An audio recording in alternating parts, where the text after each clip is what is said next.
Billions of people just living out their lives, oblivious. Unfortunately, no one can be told what the Matrix is. You have to see it for yourself.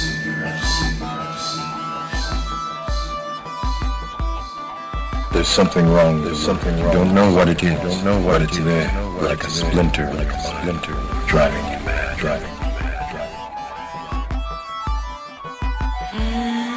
Bring the ship up to broadcast depth. We're going in. Taking Neo to see her. See who? The Oracle. Buckle your seatbelts and put your tray tables in their upright positions. We're going in to explore some interesting ideas in this episode. Welcome aboard, everybody, and we're happy to have those of you who join us in our first inaugural podcast episode. Let me introduce everyone on the show today. I am James Sangster, founder and director of Houston Ghost Research of HoustonGhost.com. HGR is a spiritual crisis intervention and paranormal investigation group in the Houston area.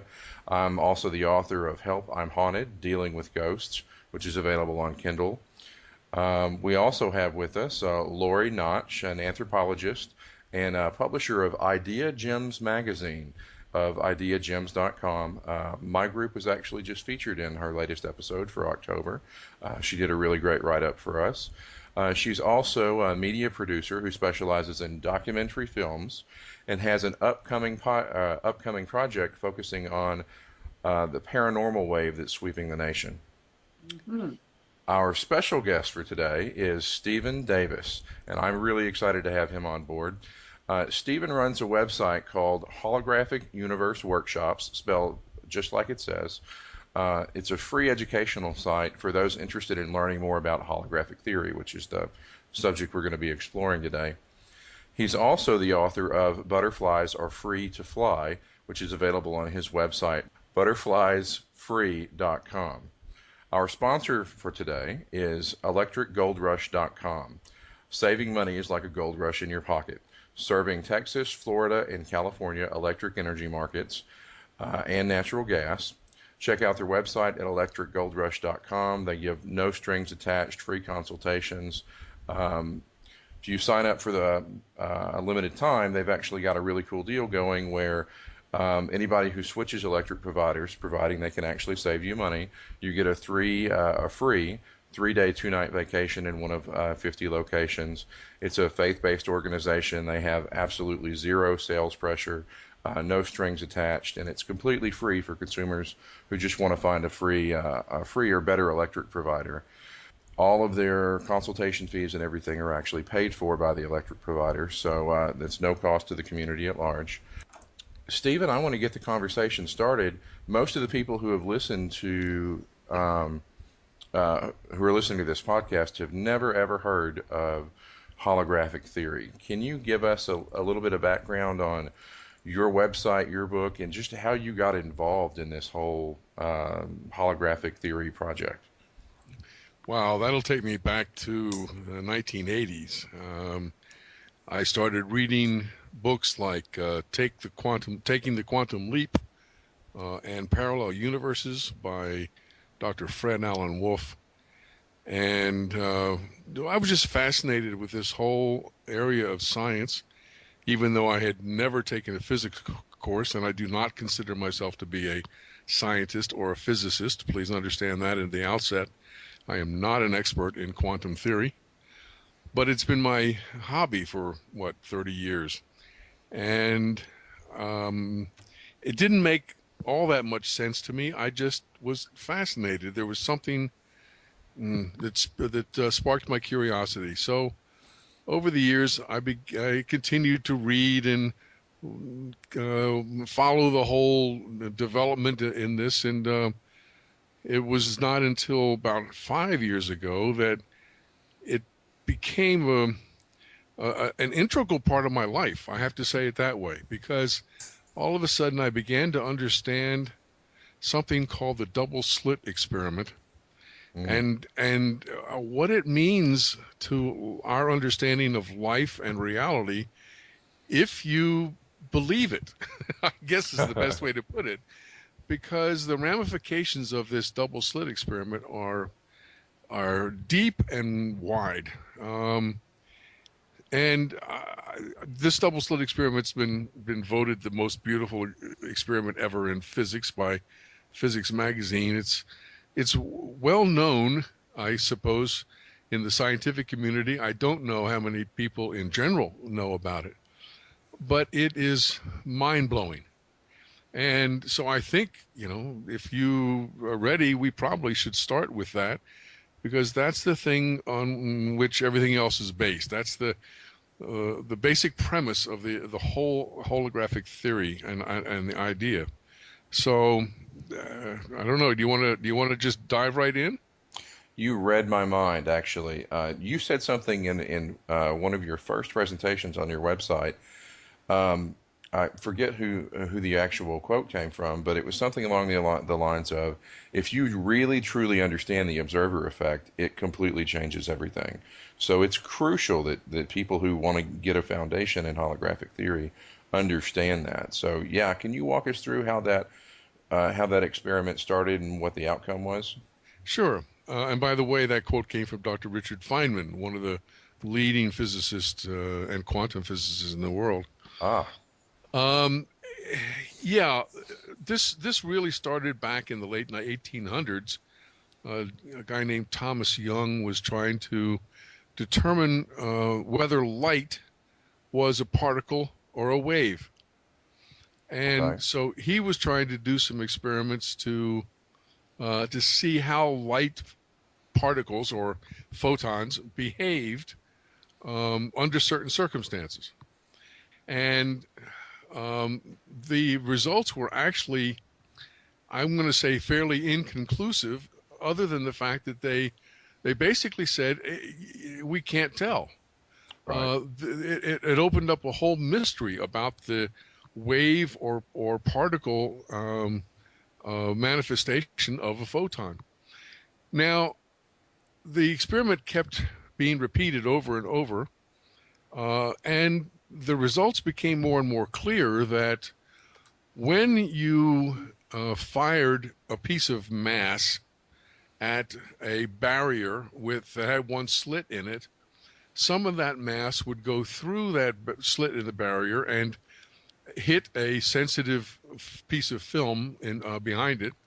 We'll call that a screen, and it would form a pattern in basically the same shape as the slit itself, which makes all kinds of sense. right. Um, So when you say mass, you're talking about an individual photon, an individual particle of light, I'm right? talking about anything, to be honest. Okay, With marbles, BBs, okay, Play-Doh, I don't care. okay. If That's true. Yes. if you throw mass at a barrier with one slit in it, that mass is going to go through the slit and form a similar slit when it hits the next screen or back wall or whatever you got back there, right? So Sure. you can That's you can imagine, you can see this in your mind, that you've got a similar pattern as the slit in the barrier, right? Sure. That's almost like spray painting with a template. You hold the template up and you spray paint, and the paint that goes through actually makes the same shape as the template. That's a terrific example. We'll keep using that one. It's Awesome. great. Great example. Okay. Now, when you, on the other hand, throw waves like waves of water at this slit, some of that wave will go through that slit and hit the back wall, and you will have a pattern that looks like the slit also. However, it's not well defined because the wave kind of spreads out when it goes through the slit and hits the whole back wall. But the highest intensity is in line with the slit. So it's as if you did that spray paint against this one slit in the barrier.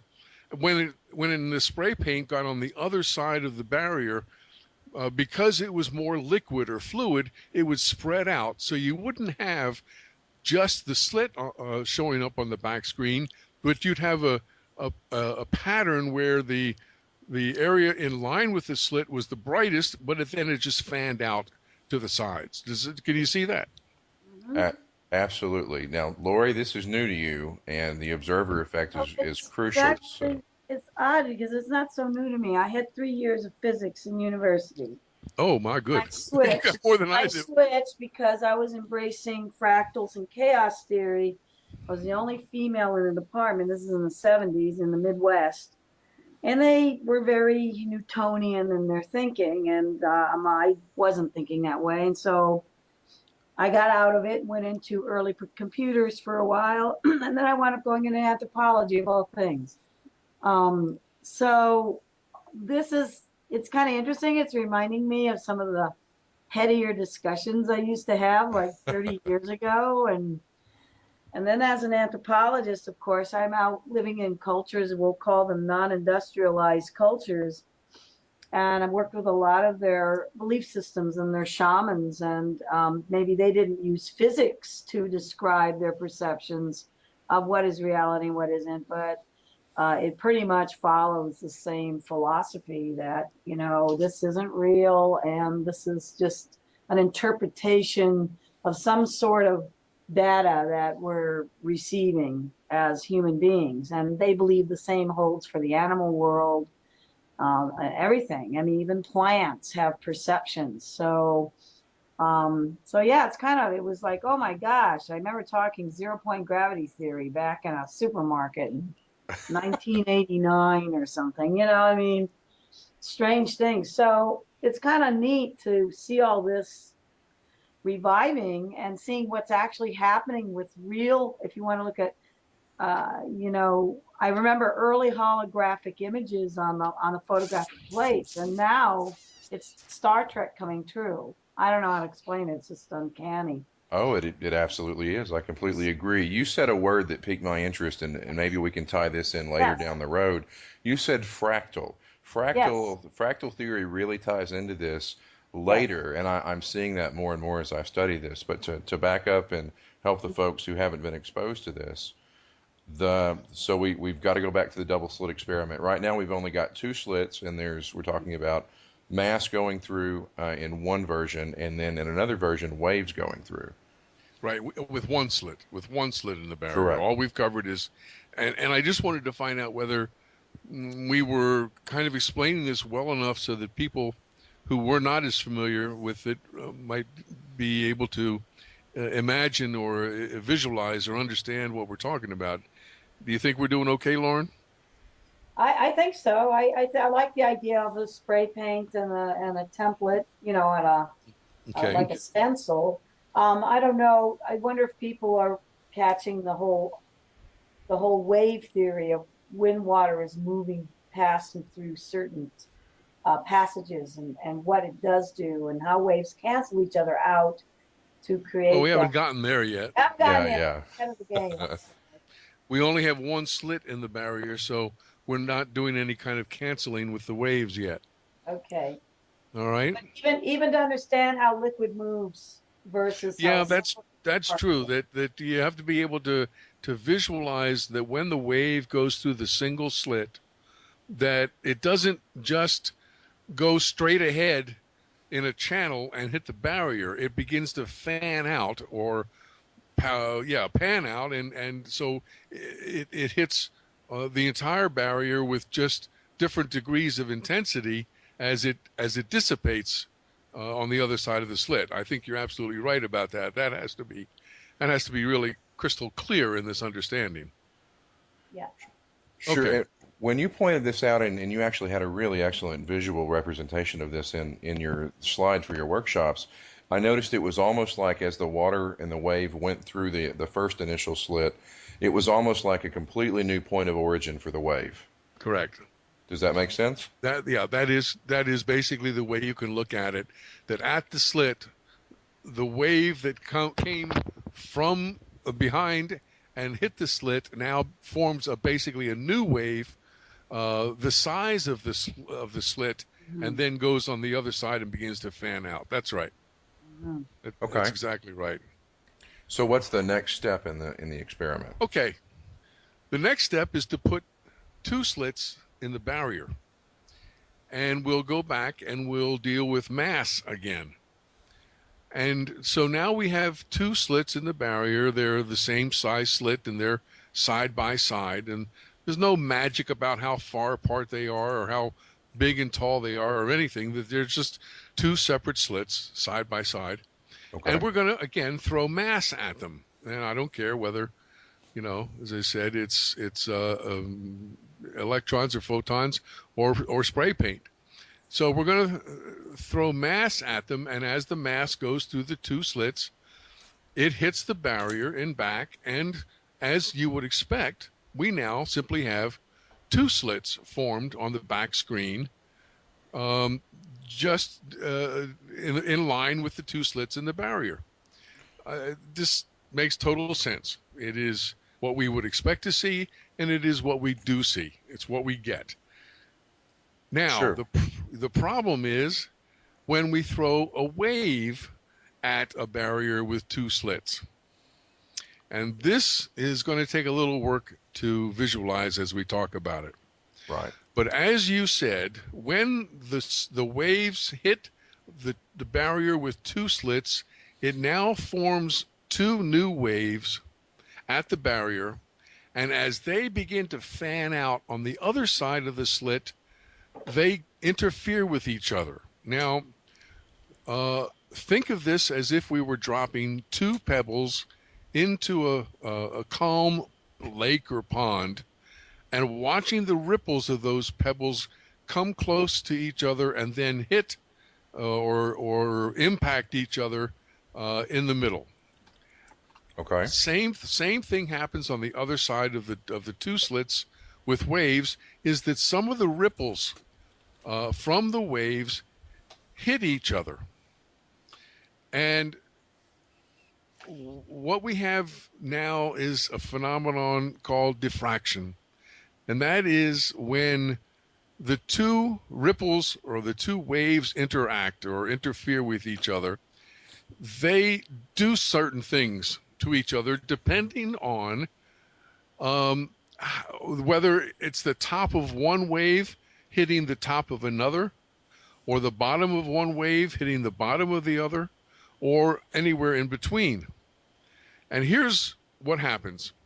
When the top of one wave hits the top of the other wave, they basically amplify each other.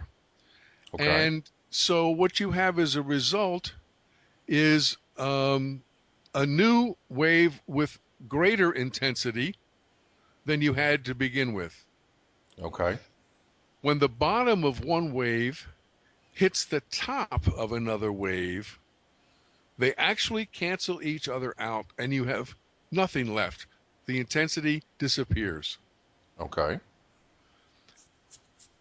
So when this happens on the other side of a barrier with two slits, by the time these waves get to the back screen, you're going to see what's called an interference pattern. And that pattern is going to be a pattern of brightness and then darkness.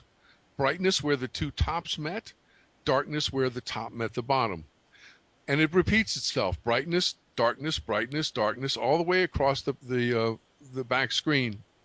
It's called an interference pattern, and it is the result of two waves interacting with each other. I hope I have said that in a way that it's possible to visualize it, because this is a very important point. How are we doing? Well, maybe we back up to sort of the swimming pool example, and which is another friend of mine helped me wrap my mind around this using this example. So you imagine you've got a swimming pool with a wall in the middle of the swimming pool and two slits. And on one side of the pool, you start a single wave, and as that wave hits both slits, it creates two new waves. When those two waves, they're going to eventually spread out and overlap. Where the water is high on the wave, it increases intensity, just exactly like you described. But where the water is low, they cancel each other out, just exactly like you described. So when they eventually hit that wall where the water was high, it was high versus where it was low, it creates a pattern, and that's what you're talking about with the interference pattern. Well, I gotta be really technical, Okay. James. No, it isn't where the water is low. It's where the top of one wave meets the bottom of the other. Yes, yeah, Not you're the low absolutely and correct. low. Not where the low and low meet, Right. which is what you could interpret the way you said it, as if it was the place where the low meets the low. And that's not what happens. It's where the high meets the low. Where the Okay. high meets the high, you have the greatest intensity. Where low meets low, you have some intensity. Where the top or high meets the low, you have no intensity. Okay. Does that help clarify it? Yeah, yeah, and I think it will for people who are listening and being exposed to this for the first time. So, Okay. at the end of the day, though, at the end of the experiment, on the far wall of the pool, these waves create a pattern, and that's what's important. That's correct. And they create a pattern because of this interference that has occurred. And it's called a diffraction pattern or an interference pattern. Right. And it is an alternating band of brightness, darkness, brightness, darkness, and so forth. So here's the bottom line. The bottom line is when you throw mass through a barrier with two slits, you get a very clear, distinct pattern of both slits on the back wall. We'll call that a particle pattern. Okay. When you throw waves, waves of water, waves of sound, I don't care. When you throw waves through a barrier with two slits, you get an interference pattern that is very different from a particle pattern on the back wall. Right. It doesn't look anything like the slit. Right. No, doesn't look anything like the slit. It looks like a zebra.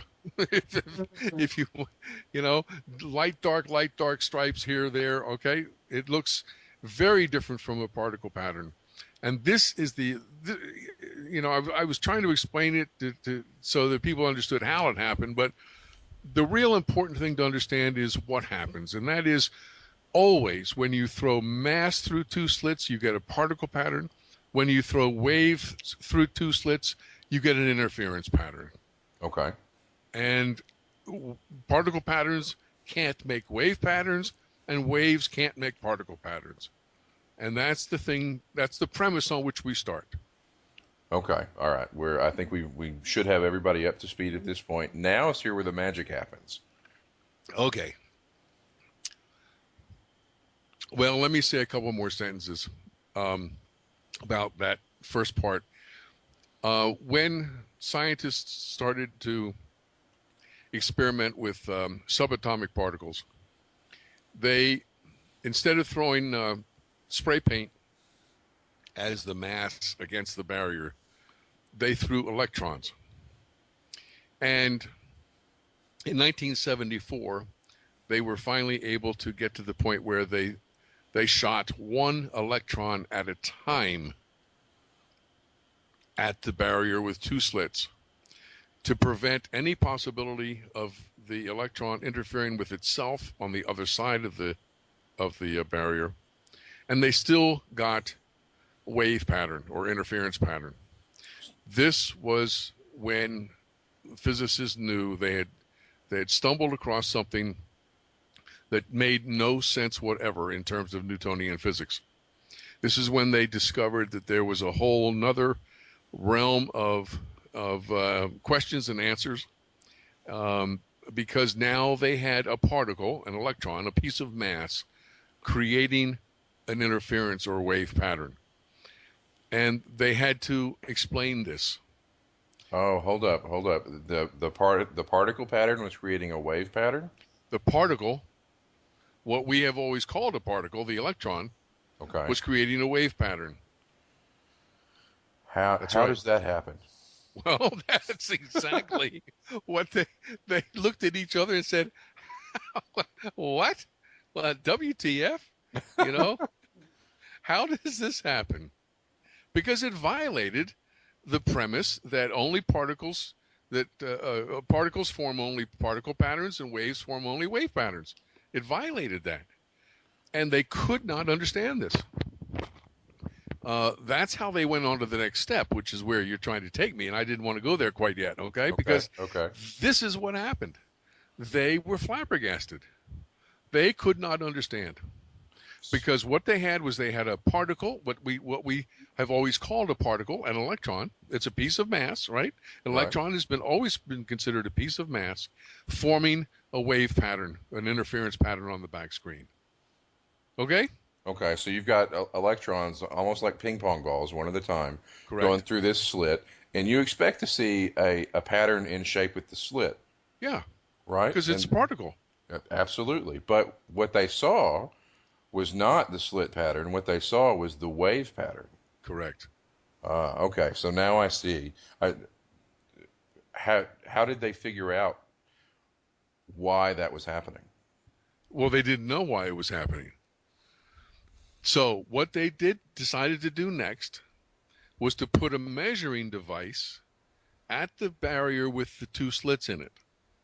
They wanted to find out what in the world was going on as the electron went through, as the single electron went through the two slits, what was going on at the barrier that was creating a wave pattern on the back screen.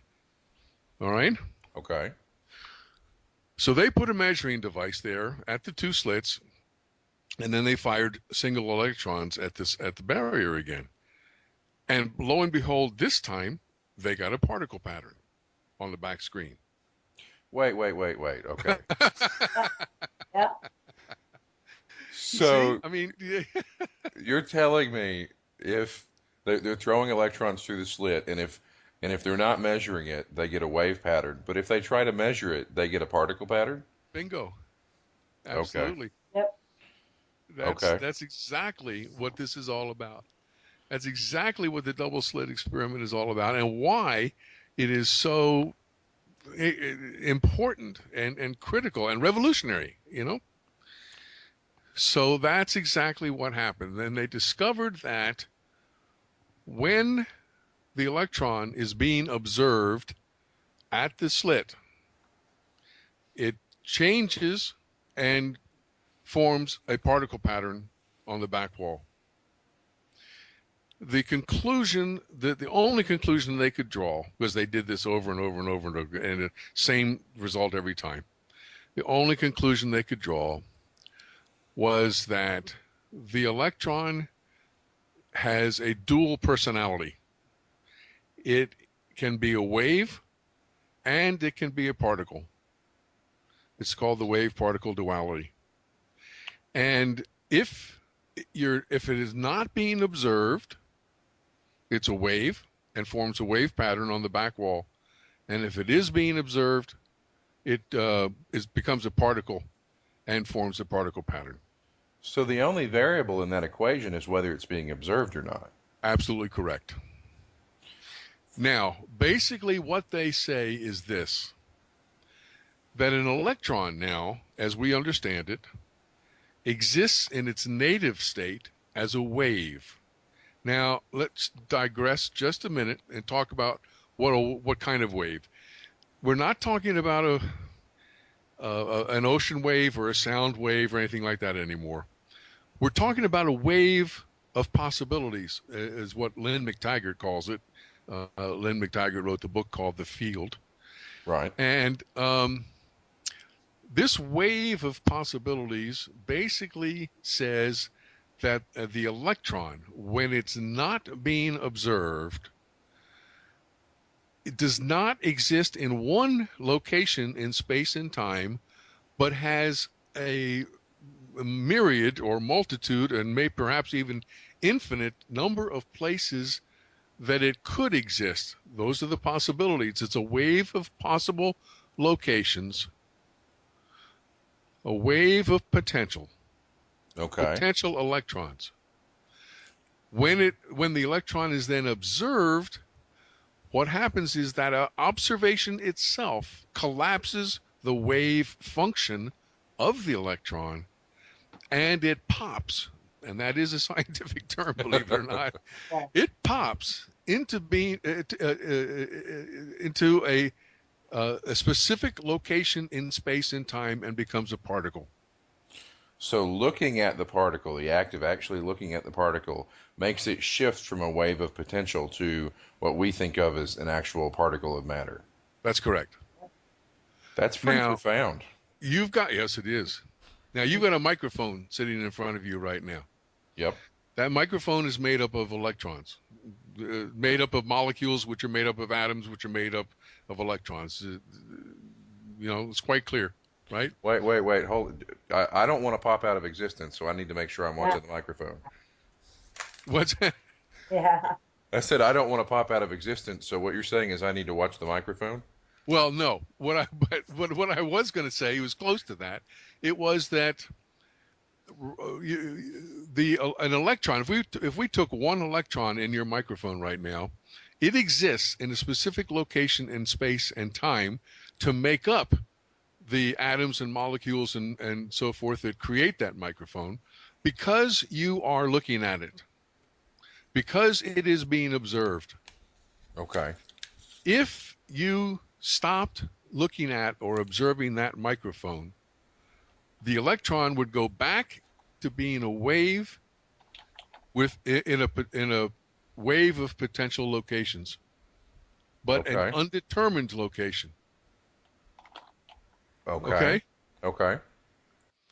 So the conclusion here is that reality, what we have called reality, only exists when the electrons that make up that reality are being observed. Okay. I'm trying to follow you here. So if I extrapolate that out, what you're saying is if I leave the room and nobody is observing the microphone, it's no longer matter. It ceases to become matter and it becomes a wave. Correct. Stephen, I know. I'm I having a know. hard time digesting that. So, I know. so does this also imply that when people don't exist anymore, there will be no Earth? There will be no reality called Earth. Is that what that is implying? Well, Like the tree, if the tree falls in the forest argument? I don't know. I know. I know. The ramifications of this are immense and revolutionary. Well, we exist as long as there's an astronaut up there somewhere looking at the Earth, is what I'm gathering. But Well, it has to be a human being. That's my question. Does it have to? ah, there's a good question. There's a good question. Let me see if I'm ready to take us to the next step on this data, uh, on this double slit. No, we better wait for a little while. There is more to the double slit experiment, Okay. but that is the basis of it, and it is what, as Richard Feynman said, if you truly understand this double slit experiment, you will understand all of quantum physics. Yeah. Um, and I didn't for years. And I'm not I'm not going to be so presumptuous to say that I do 100% right now either.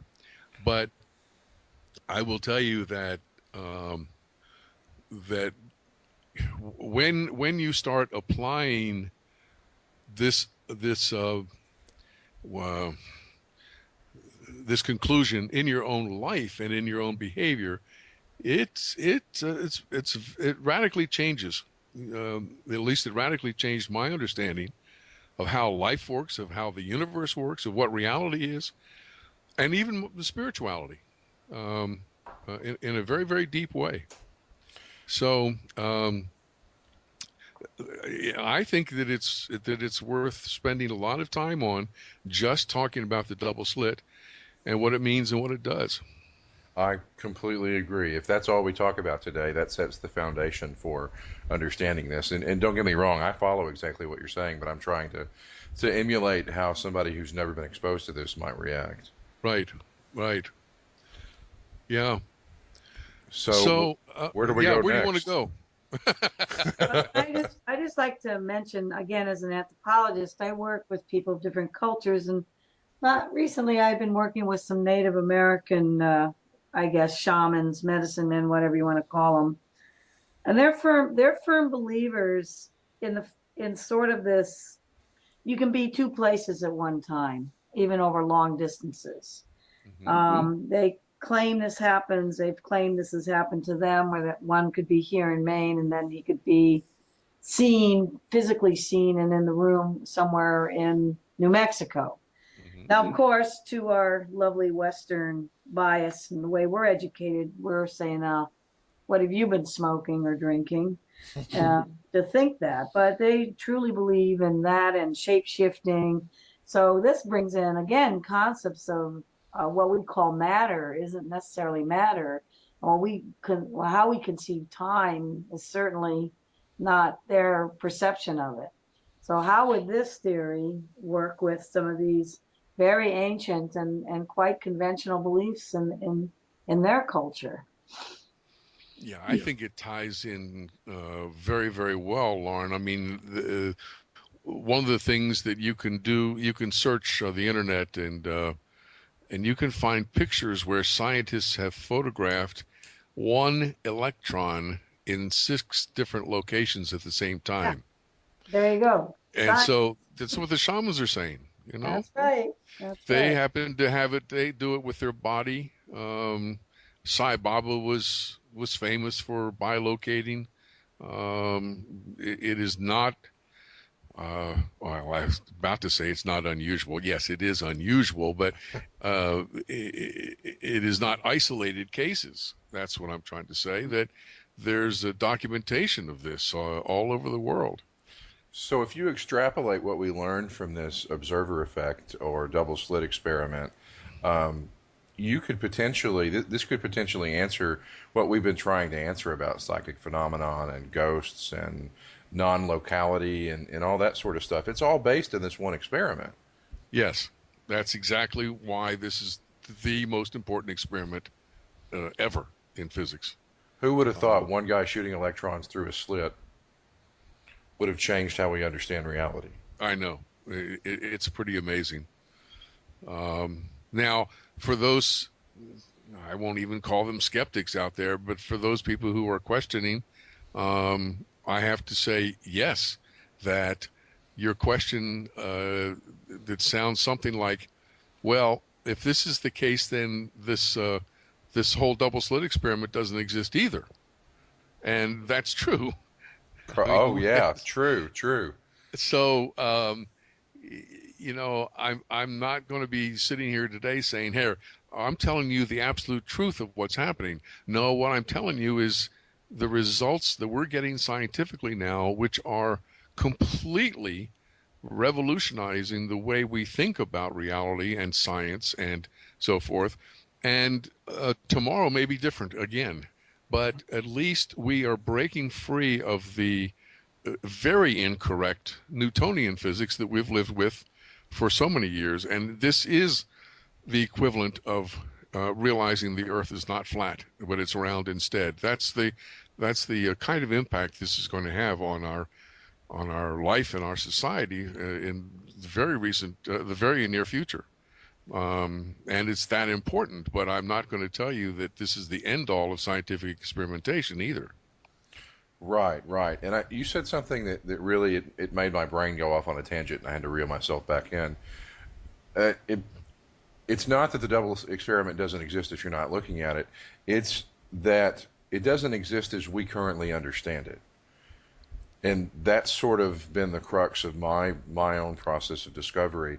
Reality is not really what we think it is. It's something else entirely. It has a completely different nature than what we understand as Newtonian physics. That's right.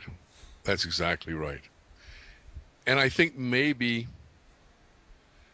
um, maybe we're ready to take the next step, because for me, what the double slit experiment basically says, and this can be a shocker, there is no objective truth. I would agree completely. That there is no objective reality. We are no two of us are experiencing the same thing. There's a new age saying, you create your own reality. And while I have some problems with it, basically the double slit experiment and the follow up called the quantum erasure experiments are proving that each person is creating their own reality that we're not sharing that reality with anyone else. There's not one big hologram we're living in, and we'll get to Right. holographic theory later. We're all living in our own generated hologram, which Well, means isn't we it, have our own truth, and that there is no truth with a capital T. There is no objective reality, and we have to start adjusting our thinking along those lines. I, So, sorry, Lori. Go ahead. I just wanted to add that, again, anthropology, sociology, and in the School of Sociology, they call that self-fulfilling prophecy. That's how they determine how social change is made and how certain individuals can get out and challenge an entire system. I mean, it's kind of an old tenet of uh, of belief about what the capacity of humans and the human consciousness can achieve. So, Well, that's true, Lauren, with one slight difference that I would add. hmm These in my workshops, in my videos, I have different quantum physicists making the statement that there is no out there out there. hmm There That's is no important. society to be changed. yeah, well, that's going to another level, that's for Yes, it sure. is. See, that's Yeah, the thing, yeah. which is why I said there is no independent objective truth. There is no independent objective reality. And I don't know if you're ready, but there's more to this double slit that I'd like to give you in terms of the scientific experiments, which take us closer to that, or at least in that direction. Are you ready for that, James? Yeah, absolutely. Let's see how deep the rabbit hole goes. Okay. Pretty deep. All right. But does the hole exist at all? Does the rabbit exist at all? This, If you're looking at it, apparently it if does. that's Lauren, if you are looking at it, it does exist for you. Yeah, okay. That's the answer. All right. So what these scientists were curious about. We're going to go back to the double slit experiment, and when they put this measuring device by the barrier with two slits in it, and they were recording what happened to the electron at the barrier, recording that as a piece of computer data, right? Okay. And then they were recording what happened on the back wall when the electron finally hit the screen. And so they had these two sets of data, the data at the barrier and the data at the screen. And somebody, I'm not even sure who it was, came up with a brilliant idea, said, what if we measured the data at the barrier? What if we measured what was happening to the electron at the barrier? But we erased that data from the computer before anybody looked at it. Oh, you're getting into a chicken egg situation here. Well, not really. But what happened was that when they erased that data that was recorded at the barrier, the screen always went back to being a wave pattern. Oh, In other words, the electron always went back to being a wave, not a particle, even though it was being observed at the barrier. If the data were erased before anybody, a human consciousness, looked at it, and I think I'm tying now back into something Lauren said or a question she asked, but if the data were erased before a human consciousness observed the data, then it was as if the data never existed. Oh, Yeah, that's a little trippy. So I'm having trouble wrapping my mind around that. And that was new information in your workshop that wasn't in Talbot's original book that I remember. that's correct. This is fairly recent stuff. Talbot died in 1992, unfortunately. I think these data erasure experiments started in like year 2000.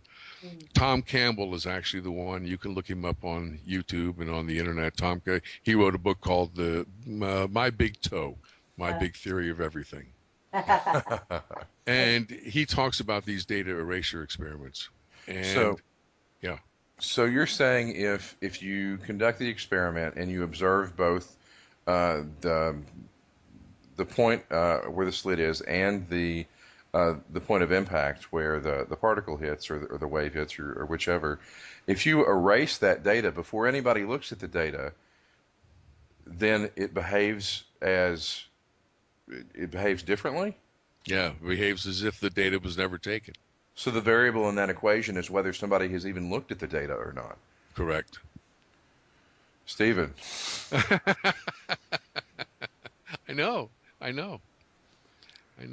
So, Tom Campbell, we'll play a little game right now, Okay. which comes from Tom Campbell, and it's a mind game. It's basically a mind experiment. We're going to do this 100 times. We're going to measure at the double slit what's happening to the electron and collect that data and put all that in an envelope. And then we're going to measure the back screen and what's happening there and put that in an envelope. And we're going to do that for an hour. So at the end of the hour, we have one envelope with the data at the barrier, and we have another envelope with the data at the screen. And we're going to put those two envelopes together in a big envelope and say hour one.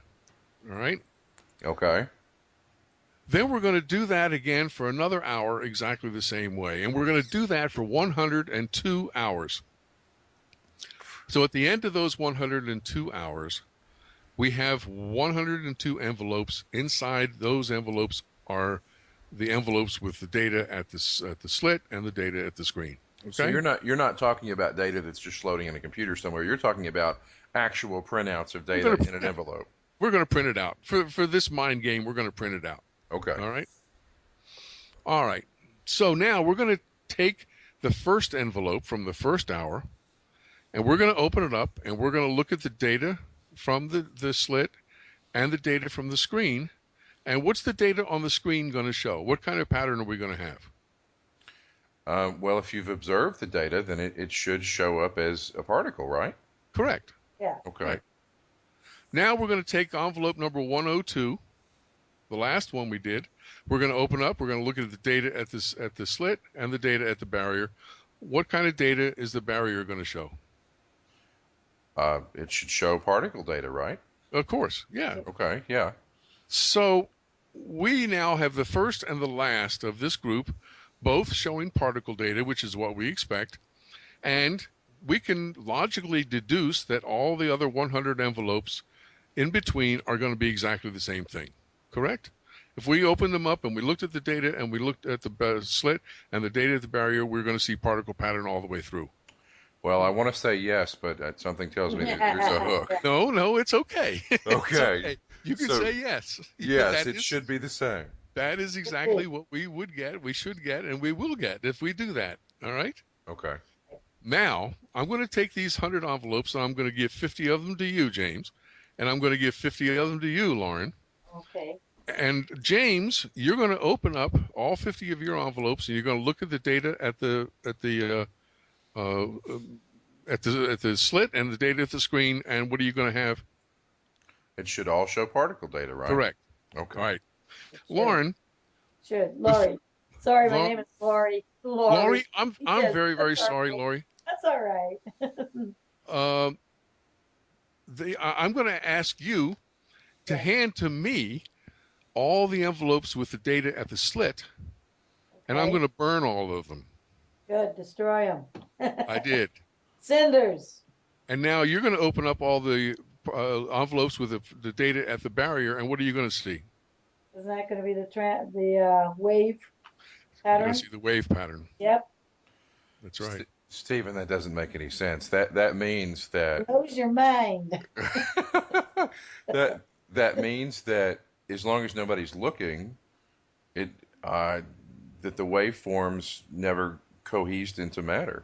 That's right. It's exactly what it means. That's That's profound. That's really profound. I know. And it takes some sitting with, and it takes some getting used to. But that is, in fact, what science is telling us right now. That's, yeah. This wasn't just an experiment run once, right? This was an experiment run over and over and over again. So there wasn't some Yahoo that went and swapped the envelopes. No, no, no, Steve, no. Stephen, didn't you say when I was listening to all those various experts on this is the most readily conducted experiment in Yes. physics? The double slit is. The data Right. Double erasure. slit. Yeah, the double slit. Yeah. The data erasure that I was just talking about, or what's called the quantum erasure experiments, they're really just gearing up. I mean, like I say, I think, and please don't quote me on this. I Mm, think the first one was done in like the year 2000. mm. But yes, the double slit experiment is the most widely done, most widely performed experiment ever in the world, But and it always gets the same results as long as it's done properly. Um, but this James, I am with you. This is revolutionary stuff, and basically it says that you are creating your reality by looking at it, and I'm creating mine by looking at mine, and the two have really nothing to do with each other. So this is you're basically saying that this is scientific proof that matter is a waveform until you look at it. Right. So when I turn my back and I'm no longer looking at the room, it's not the same thing as when I turn around and I look at it? That's correct. Physicist Nick Herbert once said the problem with quantum physics is that every time we try to make sense out of the quantum soup behind us, whenever we turn, it turns into particles, because we're like King Midas. Everything we're touching turns in, or everything we're observing is turning into particles.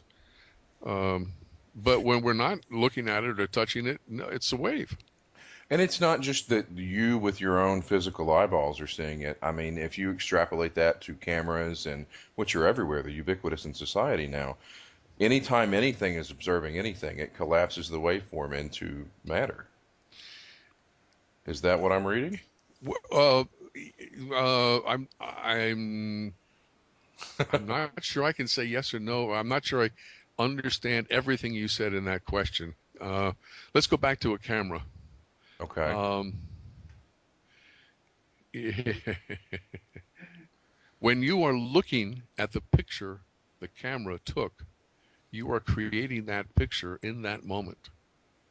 Okay. You're not looking at an artifact of a picture that was taken 10 minutes earlier by a camera. Okay. You're only creating that picture the moment you look at it. Okay. So let's walk me through this. If I've got a camera in another room and I'm looking at the video feed from that camera, it's not all wavy soup stuff. No, but the room that you're observing on the video feed is being created when you're looking at it. You're That's huh? that's pretty profound. Yes. isn't this the Matrix? Yeah. Isn't that what we're living in? Yeah. Matrix. Yeah. You could say that. Yeah, Okay. that's very profound. Okay. So let's assume I'm drinking the Kool-Aid up to this point. Delicious one, isn't it? It's certainly intellectually stimulating. Um, how does this play out, and how does this? I don't know if you're ready to jump here, but where do holograms come into all this? Yeah, I think we're at that point. I think it's a good question. Okay, so the best explanation for how all this is happening is that when we are collapsing the wave function by observing, we are we are creating a hologram. Okay. And that is the definition of a hologram. A hologram is something that appears to be where it is not. That's a very simple definition. I think it's Talbot's definition, as a matter of fact. It's something that appears to be where it is not. And basically, quantum physics is saying everything that we see appears to be where it is not. Okay. Follow me now? I mean, that's where we just got to. Yep. Yep. You're talking about wave of possibility and observing, and That's right. it's okay. I'm with you. Now, uh, let's see where I want to go. Maybe I'll jump to a sentence Talbot also said in his book. He said that the idea of holism or holography is not that difficult when we're talking about observing an apple sitting on a table, all right, which is, the common hologram example. The Right. problem is what makes it difficult to think about the universe as a hologram is that we're not on the outside looking at the hologram. We are part of the hologram. We're inside the hologram experiencing it and as part of it. So you're saying we're a player. That's right. We are a player inside a hologram, and therefore everything looks and feels real to us inside it. Okay. Now, let's imagine you sitting in front of your computer where you are right now as a hologram just for a second, and then we'll come back and we'll talk about holograms in more depth. Okay. If I were able to come take and look at you and and observing you in that situation as a hologram, I could come and I could pass my hand through you and through your computer because you would be a hologram and there's nothing there. Mhm. Right, but if you're But in my room, you're a hologram too. that's right. Okay. And I'm inside the hologram with you and everything looks and feels real Because you're part of the hologram. because I'm part of the hologram. This is a very important part when we start talking about the holographic universe. Very important part to understand that we are inside the hologram. We are part of the hologram. We are living everything that you see around you right now and everything everybody sees around them that are listening to me right now is a hologram. It's a hologram being created because they have observed electrons and collapse the wave function, and those electrons are now forming a hologram that they see and that they believe looks and feels real, which is also easier to understand now that when we turn and walk out of the room stops existing that way. Mm. Right. Just like in a video game. Now, I love these video games that kids are playing because it is such a perfect example of how our universe works. Think about it. If you're got your player in a room in a video game on the screen, and you can see that room very clearly, and everything in that room looks and feels real to that player.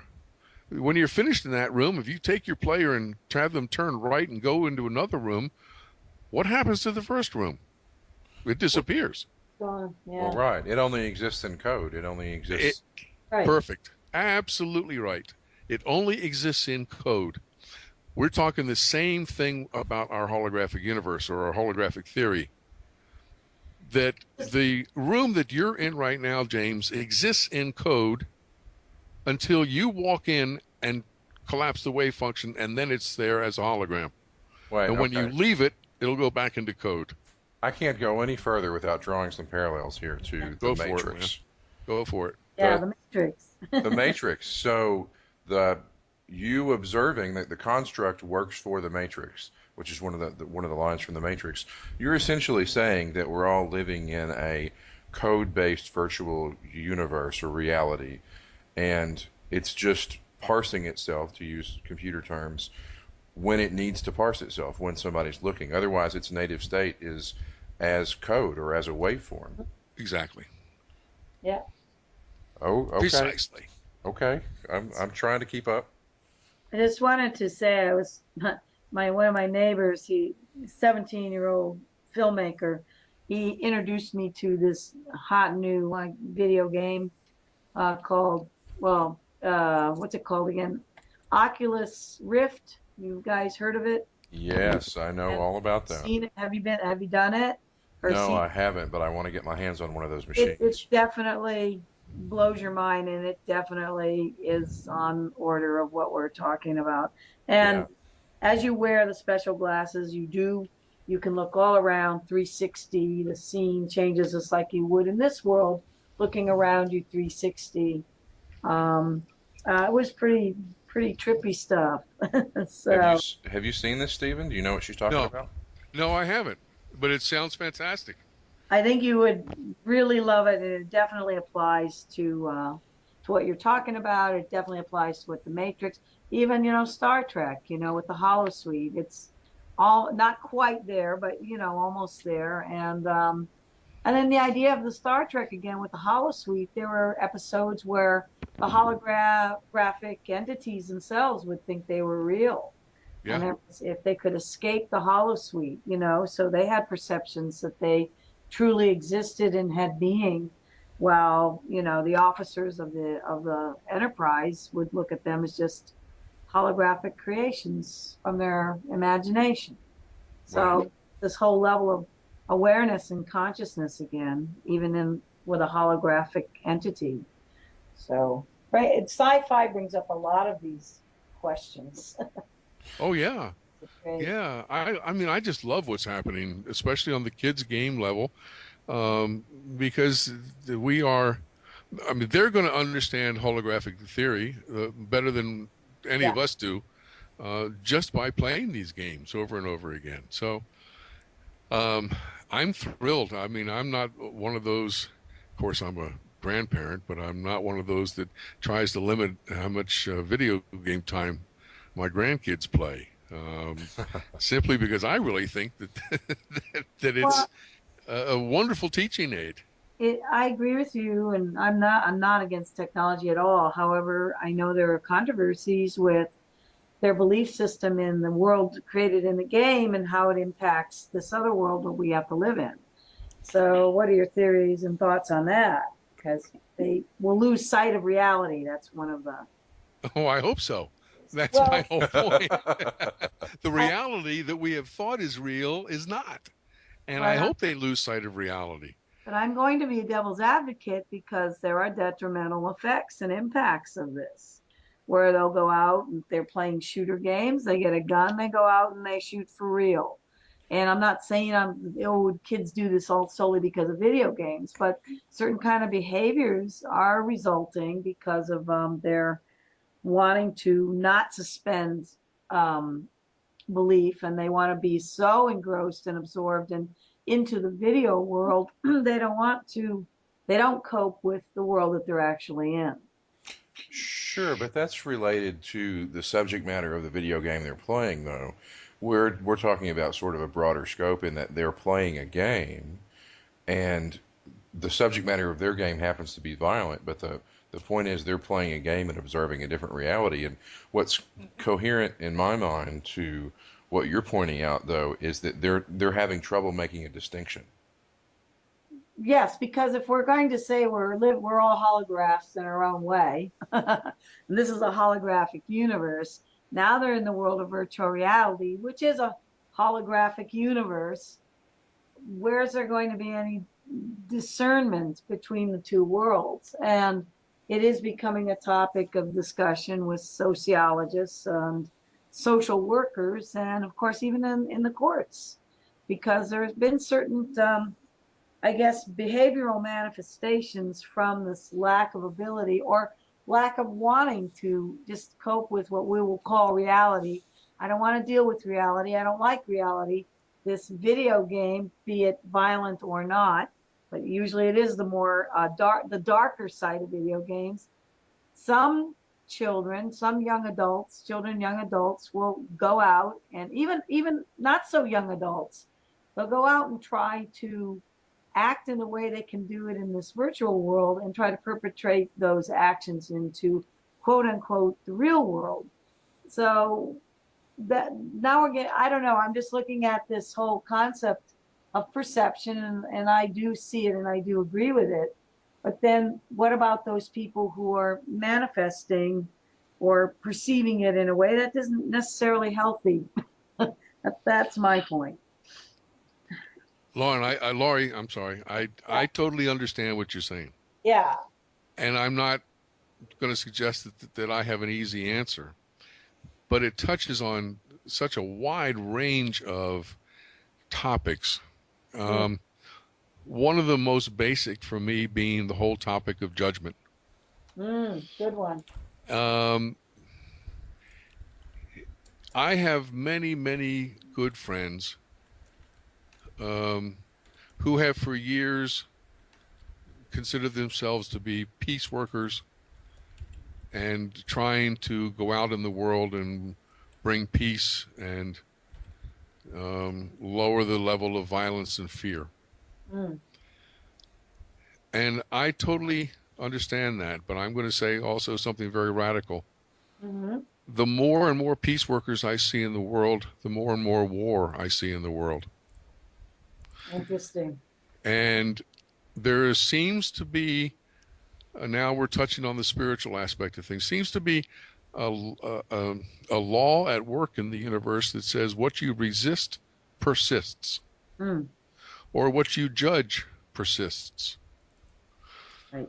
And we're veering off of holographic theory right now, but I just wanted to respond to you by saying, before we answer questions like Mm. the validity of video games, or the impact of video games, there's a whole huge area there of that I think we need to discuss in terms of our judgments about what's good and bad for our kids, what's good and bad in general, and even down to the fact that perhaps trying to eliminate violence is not even the best way to go.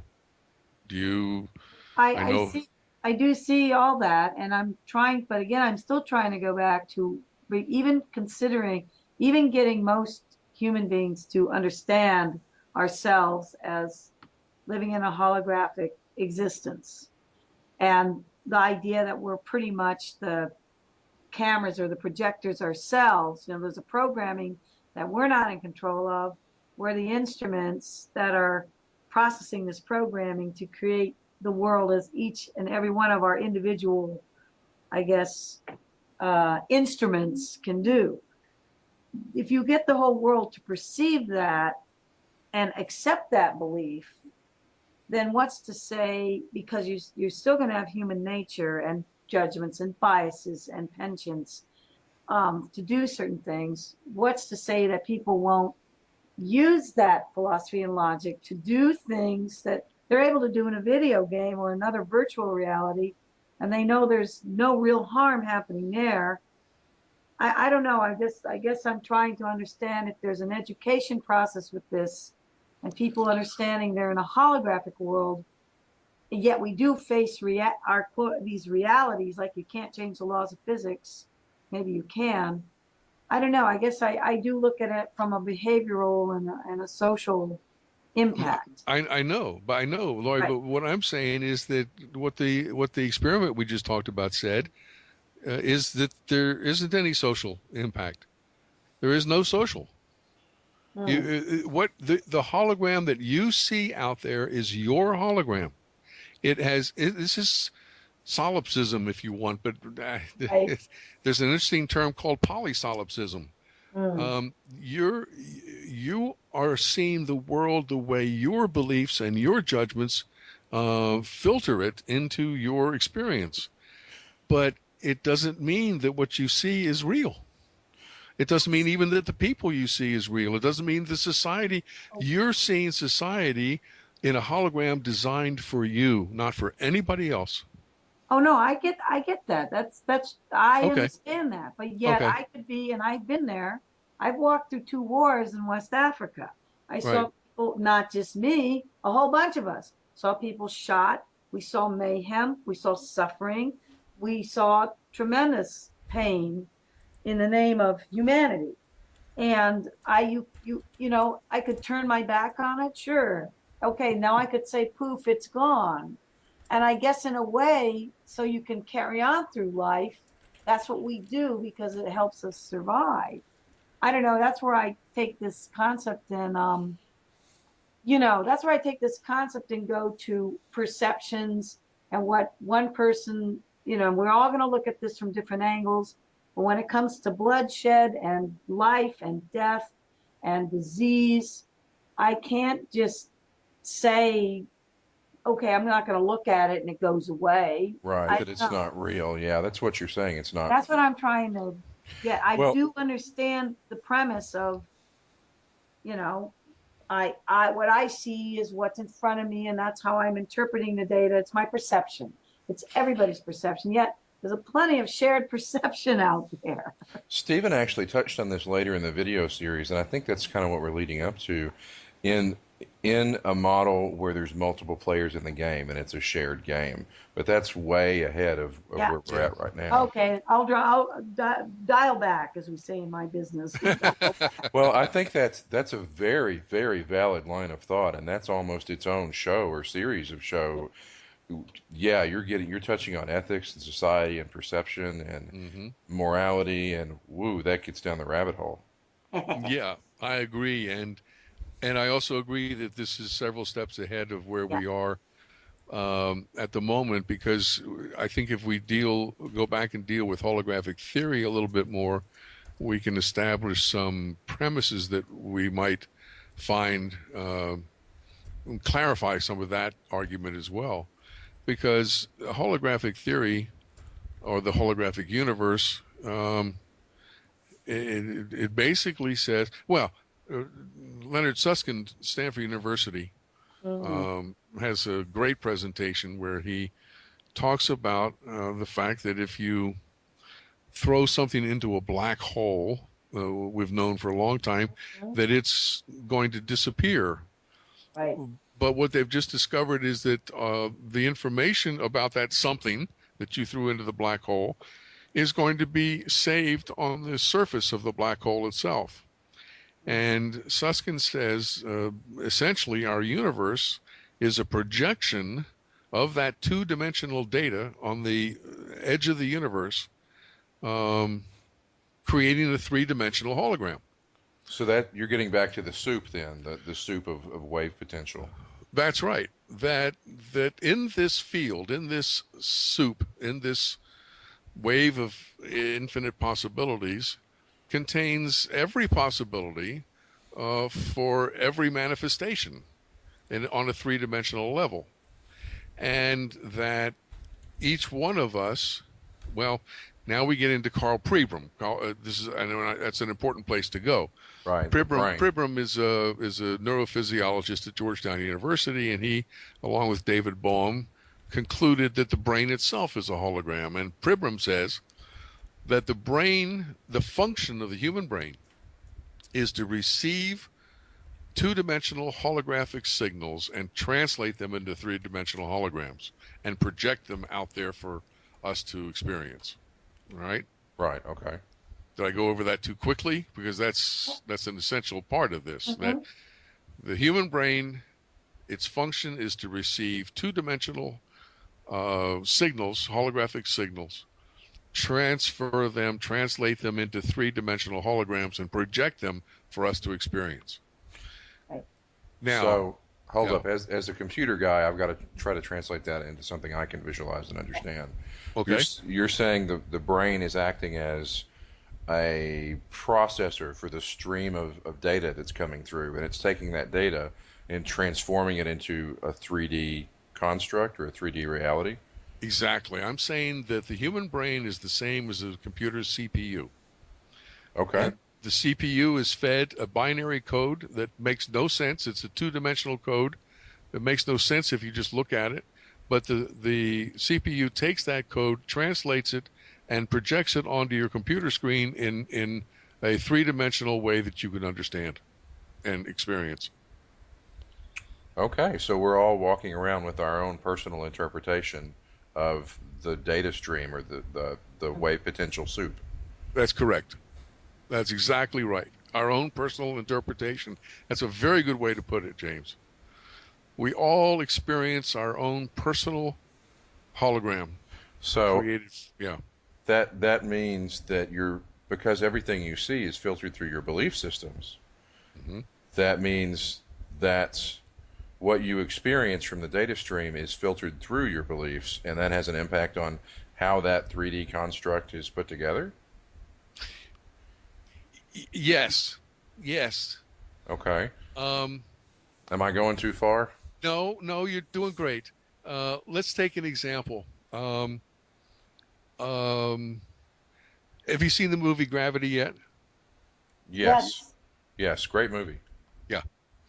Now, some people go and they experience this movie and this sensation of being out in space with Clooney and Sandra Bullock, and what their reaction is one of peace and calm and excitement and so forth. The person, the date sitting right next to them, could go into absolute panic. Oh, yeah, okay. Okay, I'm following you. So now you have um, the exact same scene creating two entirely different reactions based on the people viewing the scene, right? So if you're saying the person next to me has like a fear of heights or something along those lines, they would react differently? Right. Okay. The scene itself is neutral. The one person reacts to it with excitement, the other with fear. Or So if the you're a Course in Miracles believer, one person reacts to it with love, the other with fear. so the data stream is neutral. The data stream just is what it is, and Correct. it's how we interpret it that makes the difference. Right. And as you just said, which is the very important point that you made, how we interpreted it is based on our belief filters and our judgment filters and our fears. That's pretty profound in and of itself. So it almost goes back to one of my favorite quotes that I can't remember the whole thing of from Gandhi, where your beliefs determine your reality. Yeah, exactly. Exactly. Hmm. Okay.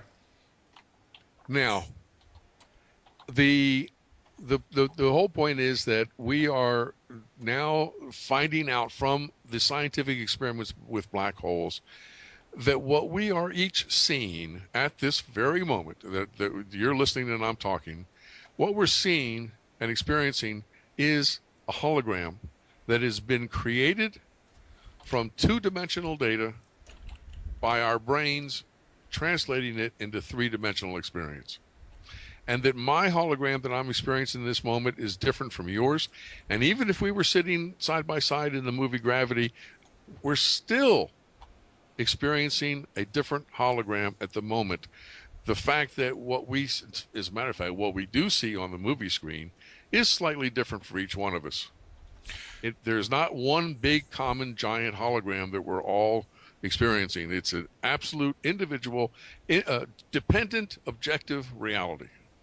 So yeah, I was actually about to say something along those lines, and I maybe I'm out of kilter here, and you can correct me, but it sounds like objective reality, as we understand it, as a physical place or being or force, doesn't exist if it's interpreted by us. The only objective reality is the data stream or the quantum wave of potential. Is does that am I off base there or No, no, no, that's fine. That's fine. Um, yeah, I think that there is a, yeah, I think we have to go that way.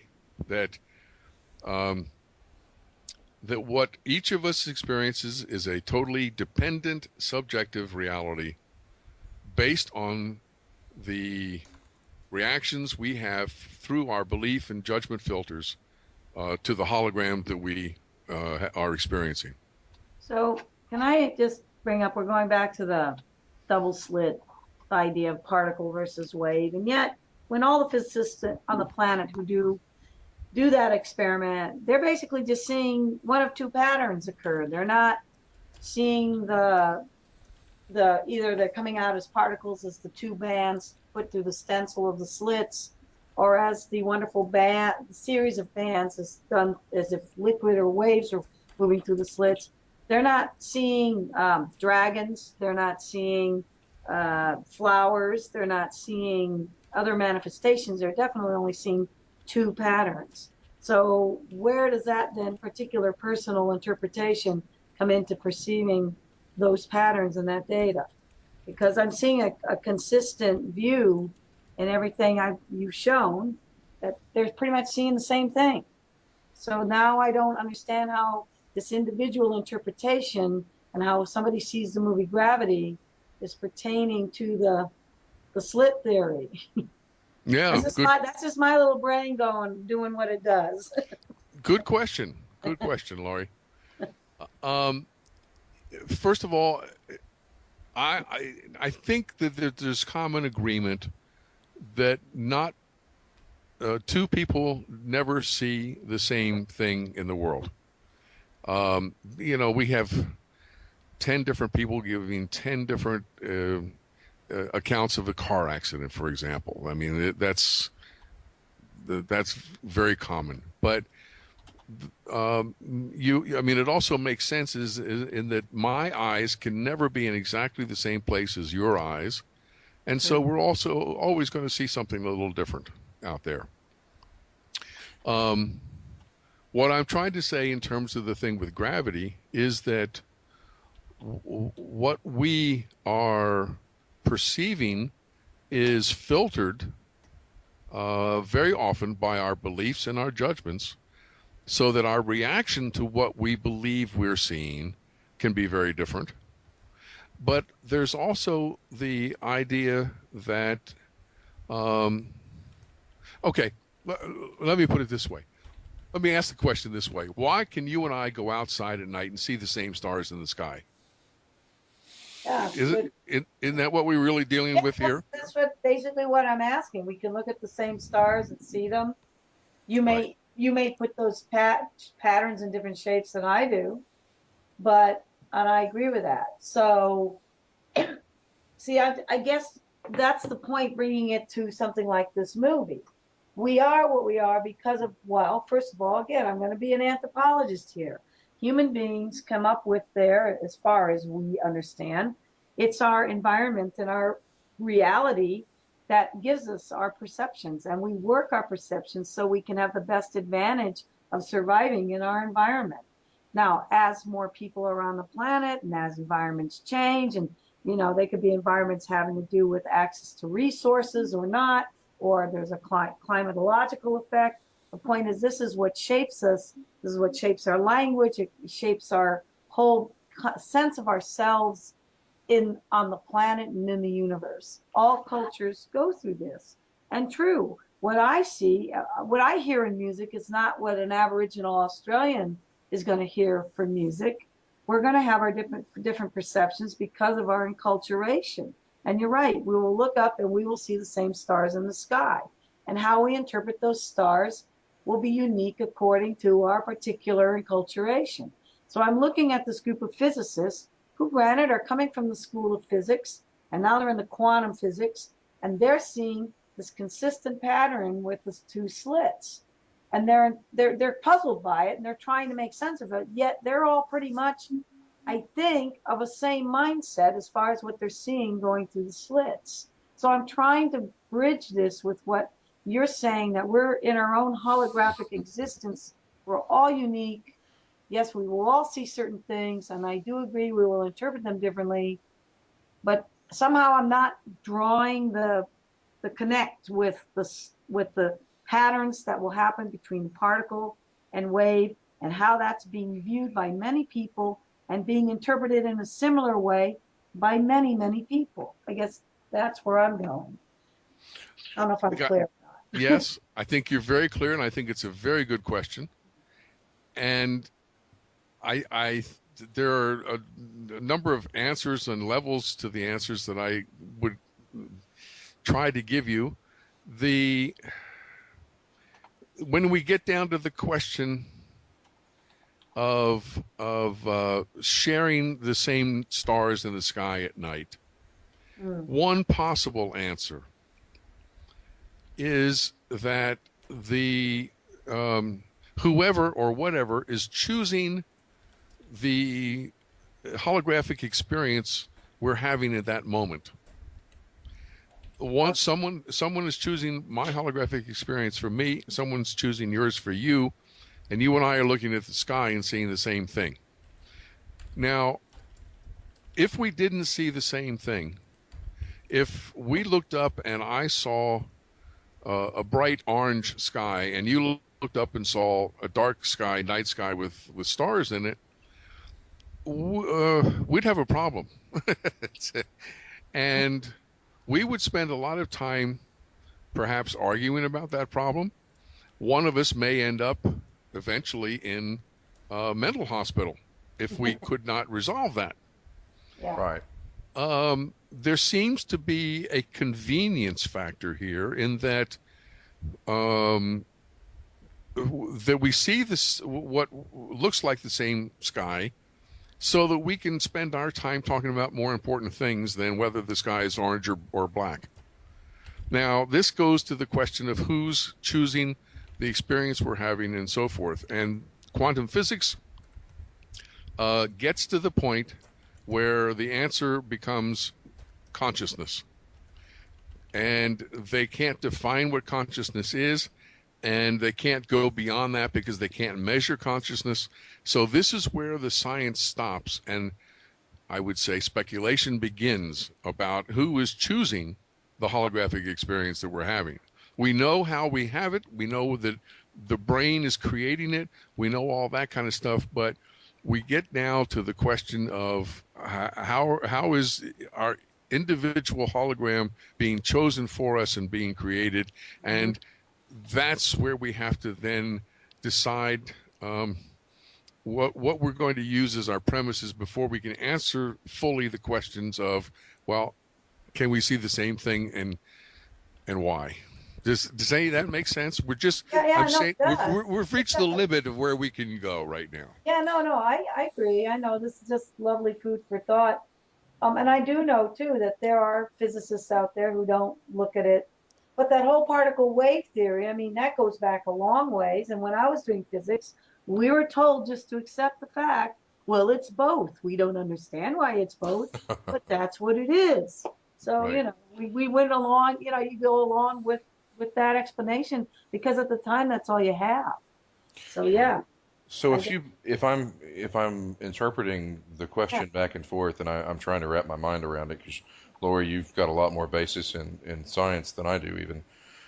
You're essentially asking if I look at something that's blue, is somebody else going to look at it and say it's blue? Is that essentially where you're going with it? Well, yes, and this has been, in anthropology too, we find different groups of people who may not even have they don't even distinguish in their own vocabulary blue or orange from yellow, for example, or blue from green. There are tribes, Native American groups, they have the same word for both colors. So it gets very confusing for those of us who have a distinct vocabulary between blue and green. So I don't know if this has to do with this theory as well. It probably does. And then we have to look at things on an emotional level. A blue sky could mean something joyous for one person, but it isn't going to mean the same thing for a vampire.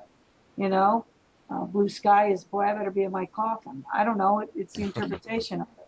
We may both see and perceive the same uh, phenomena, I guess, the manifestation, or if you want to call it that, the reality, but how we are going to interpret it will differ because of our perspective. Okay, so I kind of want to rail us back in and Yep. get back on 101 holographic Yeah. theory here. Um, Stephen, one of the things that really interested me about the holographic model was it helped me understand the concept of non-locality and the fact that as images are embedded in a hologram, that image is distributed throughout the entire hologram. Do you think that's an appropriate time now to sort of get into that, or? Sure. Okay. So can you explain how, I guess we start with how a hologram is created, like an actual physical holographic piece of film. Okay. Yeah. The basic process, and now I'm talking about a laser hologram. There are different kinds of holograms, but the basic laser hologram is a fairly simple process. Hang on just one second. Sure. Um, you shoot a laser beam out of a laser gun, and you immediately split the beam, and half of the beam, which we're going to call the reference beam, half of it goes directly to hit a sensitive holographic film or plate, much like the film we used to have in cameras before digital photography. I mean, it's just a piece of film, and you expose it to this half of laser beam called the reference beam. Okay. The other half of the beam, when it's split, it goes and it hits an object like an apple, and then it goes and hits the holographic plate or